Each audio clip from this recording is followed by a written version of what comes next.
26 जनवरी गणतंत्र दिवस का जिला स्तरीय कार्यक्रम पुलिस ग्राउंड में होने वाला है। इसकी तैयारियां अंतिम चरण में हैं। परेड की रिहर्सल चल रही है, जिसमें सुरक्षा दलों के सदस्य उत्साहपूर्वक हिस्सा ले रहे हैं।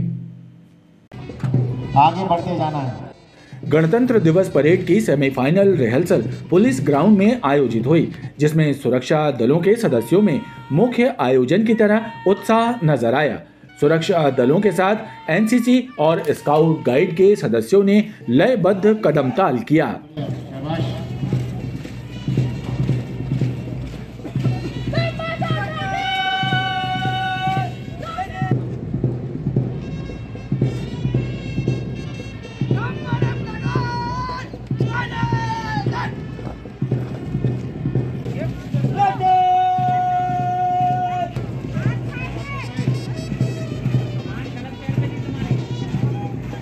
गैप आप ठीक से बना लें, क्योंकि इसी गैप को मेंटेन करके हमको चलना है। 26 जनवरी की परेड की रिहर्सल चल रही है। ये रिहर्सल विगत 7-8 दिनों से चल रही है। आज सेमीफाइनल रिहर्सल थी, कल इसकी फाइनल रिहर्सल रहेगी और उसके बाद 26 तारीख को पूरी परेड अपनी पूरी साज सज्जा के साथ में यहाँ उपस्थित होगी और गणतंत्र दिवस परेड समारोह का यहाँ आयोजन किया जाएगा। आज हमारी तैयारी लगभग पूरी हो गई है और कल जब फाइनल रिहर्सल रहेगी तो उसमें हमारे वरिष्ठ अधिकारी श्रीमान पुलिस अधीक्षक महोदय, श्रीमान कलेक्टर साहब और अन्य अधिकारी परेड का मुआयना करेंगे। 26 जनवरी गणतंत्र दिवस समारोह की तैयारियां फाइनल दौर में हैं। कार्यक्रम को भव्य बनाने के लिए जिला प्रशासन और पुलिस विभाग की टीमें उत्साहपूर्वक जुटी हुई हैं। कलेक्ट्रेट कार्यालय में आयोजित जन सुनवाई में शहरी और ग्रामीण क्षेत्रों से आए आवेदकों ने अधिकारियों से अपनी समस्याएं बताईं और उनका निराकरण करने की मांग की। जन सुनवाई में संपत्ति विवाद, अतिक्रमण, राशन कार्ड, नकल, खसरा, आर्थिक सहायता समेत अन्य मामले प्रमुख रहे। कलेक्ट्रेट में आयोजित साप्ताहिक जन सुनवाई में ग्राम घाना बरगी से आए सुरेंद्र सिंह ने बताया कि रेलवे द्वारा उनकी जमीन का अधिग्रहण किया गया था, वो भी बिना किसी सुनवाई एवं आदेश के जमीन अधिग्रहित की गई थी और 60,000 रुपए का मुआवजा दिया गया था। बाद में जब उन्होंने रेलवे में नौकरी का आवेदन दिया तो उनसे अंतिम मुआवजे का ब्यौरा मांगा गया, जो एसडीएम कार्यालय से उन्हें आज तक नहीं मिला है। जमीन अधिग्रहण बगैर किसी आदेश के, बगैर कोई सुनवाई किए जमीन अधिग्रहण कर ली गई। ले दे के अनुविभागीय अधिकारी द्वारा 60,000 रुपये करीब मुआवजा दिया गया और मुआवजा देने के बाद उनने मुझे मेरा अंतिम अवार्ड नहीं बनाया है। और रेलवे में मैंने नौकरी का आवेदन किया गया। आवेदन देने के बाद नौकरी के लिए उन्होंने मुझसे अवार्ड मांगा कि अंतिम अवार्ड लेके आएँ आप, परंतु एसडीएम और कलेक्टर, जबलपुर कलेक्टर के पास मैं जा रहा हूँ तो 10 साल से मेरा अवार्ड नहीं बनाया जा रहा है। रामपुर क्षेत्र में रहने वाले सुमित ने भी अपनी परेशानी अपर कलेक्टर से बताई। ये दरखास्त ये लेकर आ रहा है कि मैं रामपुर आजाद चौक में बरगद के पेड़ के नीचे पत्थर धोने की दुकान लगाता हूँ। ये सभी लोग मेरे को मानसिक और शारीरिक रूप से प्रताड़ित करते हैं और जान से मारने की धमकी देते हैं और बोलते हैं घर खाली नहीं करोगे तो जान से ख़त्म कर देंगे और दुकान भी लगाना नहीं यहाँ से, और बोले नगर निगम में जाके अलग करवा देंगे और अलग नहीं करा तो हम खुद अलग करवा देंगे। कलेक्टर साहब के यहाँ शिकायत दी है मैंने। जन सुनवाई में कुल 25 शिकायतें प्राप्त हुई। डुमना में लेपर्ड सफारी बनाए जाने पर विचार विमर्श चल रहा है। वन विभाग और नगर निगम मिलकर डुमना नेचर पार्क में लेपर्ड सफारी बनाने की योजना पर विचार कर रहे हैं। जबलपुर के डुमना नेचर पार्क के आसपास तेंदुओं की संख्या 1 दर्जन से ज्यादा है, जिसके चलते नगर निगम और वन विभाग के द्वारा लेपर्ड सफारी बनाए जाने की योजना पर विचार विमर्श चल रहा है। जो हमारे विशेषज्ञ हैं वन विभाग के, उन लोगों से हम लोग चर्चा कर रहे हैं कि क्या जबलपुर शहर में लेपर्ड सफारी हम लोग कर सकते हैं, क्योंकि हमारे पास लगभग 13-14 लेपर्ड हमारे डुमना नेचर पार्क में हैं, जो एशिया का सबसे बड़ा अर्बन फॉरेस्ट है हमारा 2000 एकड़ का। उसके साथ बहुत सारे वहाँ पे हिरन और अन्य भी जीव जंतु वहाँ पर हैं। तो क्या सफारी की जाना चाहिए कि नहीं की जाना चाहिए, उस पर हमारी चर्चा चल रही है। जल्द हम लोगों के पास इसको लेकर जो रिपोर्ट्स आएंगी, उस रिपोर्ट्स के आधार पर संभवतः जबलपुर शहर में भी वहाँ पर कैंपिंग के साथ साथ हम लोग लेपर्ड सफारी भी चालू करेंगे। हालांकि इस बात को फिलहाल उजागर नहीं किया जा रहा है कि योजना का स्वरूप कैसा होगा। जिला अधिवक्ता संघ के चुनाव की प्रक्रिया तेज हो गई है। फिलहाल वोटर लिस्ट में करेक्शन का कार्य किया जा रहा है। अध्यक्ष, उपाध्यक्ष, सचिव, लाइब्रेरी सचिव सहित अन्य पदों के लिए चुनाव होना है, जिसकी तैयारियां चल रही हैं। जिला बार एसोसिएशन के चुनाव की सरगर्मी तेज हो गई है। फिलहाल वोटर लिस्ट में संशोधन का काम चल रहा है, जिसका कार्य पूरा होने के बाद उसको अंतिम रूप में प्रकाशित किया जाएगा और एक बैठक आयोजित कर चुनाव अधिकारी की नियुक्ति, नामांकन पत्र लेने एवं जमा करने सहित मतदान एवं परिणाम की तारीखों की घोषणा की जाएगी। जिलावार जबलपुर के चुनाव सत्र 2024-26 के लिए फरवरी के अंतिम सप्ताह में होंगे, जिसके लिए हमने 20 जनवरी ड्यू जमा करने की अंतिम तिथि रखी थी और ड्यू जमा करने के बाद वो क्लोज कर दिया गया है और स्टेट बार काउंसिल से वेरीफाइड लिस्ट आ चुकी है और लिस्ट बनाने का कार्य कल से चालू है और मैं एक हफ्ते के अंदर बोर्ड लिस्ट बन जाएगी। उसके बाद चुनाव अधिकारी को अपॉइंट करके उसको लिस्ट सौंप दी जाएगी और वो अपने सुविधा अनुसार पूरा प्रोग्राम घोषित करेगा और फरवरी के अंतिम सप्ताह में चुनाव संपन्न हो जाएंगे। और अभी जैसा प्रेसिडेंट साहब ने बताया कि वोटर लिस्ट आ गई है, वोटर लिस्ट का कैलकुलेशन अभी हुआ, छटाई चल रही है। उस छटाई में ये देखा जाएगा कि जो लोग डेड हो चुके हैं उनके नाम अलग किए जाएंगे, जिनके ड्यूज़ बकाया हैं उनको और जो उनका भी नाम अलग कर दिया जाएगा। वो लिस्ट का जैसे ही पूरा हो जाती है, वेरीफाइड हो जाती है, देन इमीडिएट हम लोग मीटिंग करके एक इलेक्शन ऑफिसर अपॉइंट करेंगे और इलेक्शन ऑफिसर जो भी डेट देगा, मतलब मोस्ट प्रोबेबली फरवरी अंत तक चुनाव करा दिए जाएंगे। गौरतलब है कि चुनाव नवंबर में संपन्न होने थे, जो किसी कारण से नहीं हो सके।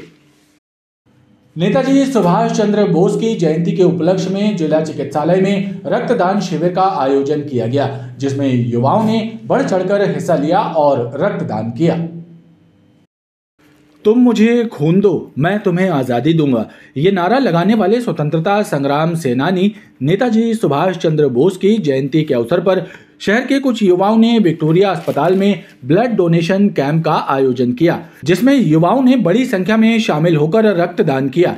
उन्होंने बताया कि ब्लड डोनेशन कैंप का उद्देश्य थैलेसीमिया और सिकल सेल की बीमारी से पीड़ित बच्चों के लिए रक्त का संग्रह करना है।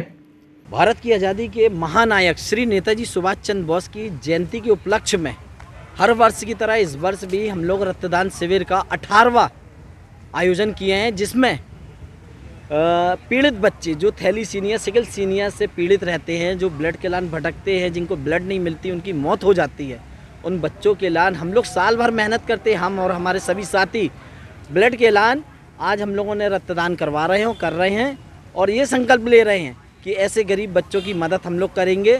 ब्लड डोनेशन कैंप में 60 यूनिट से ज्यादा ब्लड एकत्रित हुआ।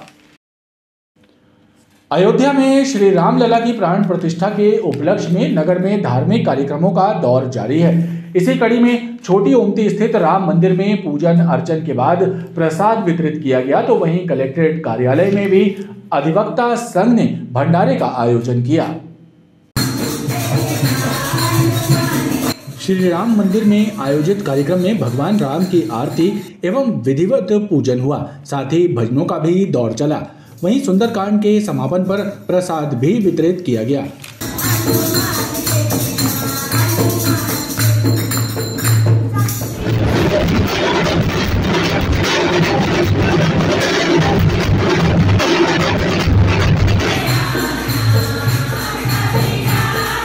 झोपड़ी पर पधार चुके हैं। हमारी सनातन धर्म की जो सुशोभिता और संस्कृति है, निश्चित रूप से जो भगवा ध्वजा की ध्वज है वो चारों तरफ एक गुंजायमान अलौकिक दृष्टि से कर रही है। सब पर अपना आशीर्वाद बनाएंगे। इधर कलेक्ट्रेट बार एसोसिएशन द्वारा आयोजित भंडारे में बड़ी संख्या में शामिल होकर लोगों ने प्रसाद ग्रहण किया और आज सुंदरकांड हुआ है, उसका तो हनुमान जी की आरती हुई है और भंडारे का आयोजन किया गया। समस्त वकील भी हम सभी समस्त एडवोकेट जो डिस्ट्रिक्ट बार के, हाई कोर्ट के हैं और हमारे तहसील अधिवक्ता संघ के हैं और कलेक्टेड बार के सभी लोग शामिल हुए और सभी ने प्रसाद को ग्रहण किया। लग्जरी कार से लाखों रुपए बरामद होने का मामला संजीवनी नगर थाना क्षेत्र में सामने आया है। मुखबिर की सूचना पर पुलिस ने घेराबंदी करके अंधमूक बाईपास के समीप कार को रोककर उसकी तलाशी ली तो उसमें से 79,11,750 रुपए बरामद हुए। रुपए लेकर नागपुर जा रहे विजयनगर निवासी सतीश लालवानी से पुलिस और इनकम टैक्स अधिकारी पूछताछ कर रहे हैं। संजीवनी नगर पुलिस ने अंधमूक बाईपास से एक कार चालक एवं उसके मालिक को गिरफ्तार किया है और कार में एक बैग और कार्टून में रखे 79,11,750 रुपए जब्त किए हैं।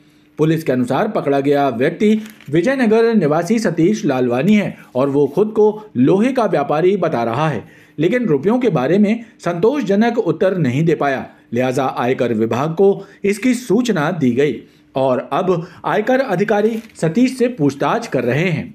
पूछताछ भी है कि उन्होंने ये बताया कि बोले मैं लोहा का काम करता हूँ, लोहे बेचने का काम करता हूँ, मेरी दुकान है तो जबलपुर में। तो हमने कहा कि इतनी नकदी रकम लेके क्यों जा रहे हो?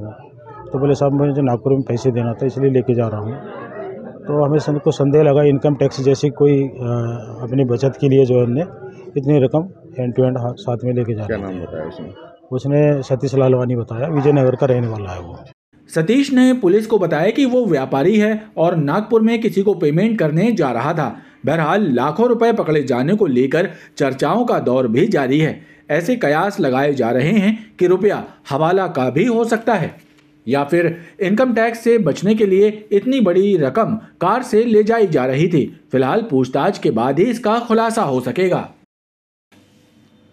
छत्तीसगढ़ के संबलपुर से गांजे की खेप लेकर आए 2 युवकों को हनुमानताल पुलिस ने पकड़ा और उनके कब्जे से 6 किलो गांजा जब्त किया है। हनुमानताल पुलिस ने मुखबिर की सूचना पर ऋतिक एवं विकास ठाकुर को गिरफ्तार किया। थाना प्रभारी मानव द्विवेदी के अनुसार दोनों आरोपी छत्तीसगढ़ से गांजे की खेप लेकर आए थे और 6 किलो गांजे का बाजार मूल्य लगभग 60,000 से अधिक है। उनसे गांजे के संबंध में पूछताछ की गई है। ये इसकी कीमत करीब 60 से 70 हज़ार रुपये बताई जा रही है और थोक मार्केट में। और इन्होंने जो प्राइमा फेसी बताया कि ये गांजा जो है छत्तीसगढ़ संबलपुर से लाना बताया इन्होंने। ट्रेन के माध्यम से गए थे और फिर ट्रेन के माध्यम से ही वापस आए थे। दोनों आरोपियों को न्यायालय में पेश किया गया जहां से उन्हें जेल भेज दिया गया है। हनुमानताल थाना क्षेत्र में चाकू से गोदकर एक युवक की हत्या किए जाने की वारदात को 2 आरोपियों ने अंजाम दिया है। पुलिस फरार आरोपियों की तलाश कर रही है। बताया जा रहा है कि उनमें से एक आरोपी की पत्नी को मृतक भगाकर ले गया था, जिसको लेकर उनके बीच विवाद चल रहा था। हनुमानताल क्षेत्र में रहने वाले रोहन चौधरी पर लक्कू चौधरी और विठल चौधरी ने चाकू से हमला कर घायल कर दिया था। बीती रात हुई इस घटना के बाद रोहन को इलाज के लिए विक्टोरिया लाया गया, जहां पर उसकी मौत हो गई। पुलिस के अनुसार रोहन और लक्कू की पत्नी के बीच प्रेम प्रसंग था और वो उसे लेकर चला गया था, जिससे लक्कू नाराज था और इसी के चलते उसने अपने साथी विठल के साथ मिलकर रोहन की चाकू से गोदकर हत्या कर दी। प्रकरण जो प्राइमा फेसी जो विवाद था वो ये था कि जो रोहन चौधरी है और वो लक्कू चौधरी की वाइफ को लेके चला गया था और उसकी वाइफ जो अभी भी रोहन चौधरी के साथ में ही रहती थी।